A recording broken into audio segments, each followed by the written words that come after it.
ধনিয়া পনির বানাবো।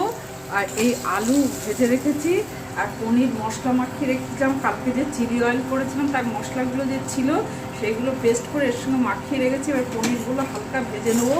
আর এই একটা মশলার পেস্ট করব, টমেটো, কাজু বাদাম আর পেঁয়াজ, হ্যাঁ এইগুলো, আর এতে ধনের গুঁড়ো দেবো দিয়ে, আর নুন দেবো, মিষ্টি দেবো, হলুদ দেবো, দিয়ে একটা পেস্ট করে নেবো। ধনের গুঁড়ো আর এক মুঠো ধনে পাতা দিয়ে সব মশলাটা যেটা পেস্ট করেছিলাম সেইটা, হট চিলি, শসা, আলু এটা দিয়ে মশলার সঙ্গে সব কোর্স দিয়ে পনির মাখানো ছিল সেই মশলাটাও এর ভিতরে দিয়ে দিয়েছি। পাতার ডাঁটিও দিয়ে দিয়েছি। শিকড়টা ভালো করে ধুয়েছি অনেকবার জল দিয়ে, কেন শিকড়ে মাটি থাকে তো, তবে শিকড়ের এই গোড়াটা না গন্ধটা ভালো থাকে। ঢেলে দিয়েছি। আর যে কড়াইতে মশলাটা মাখানো ছিল পনিরটা, সেই কড়াই ধোয়া জলটাও দিয়ে ঢেকে, এই হিং আর এই কসুরি মেথি ঘষে দিই, অয়েলটা দিয়ে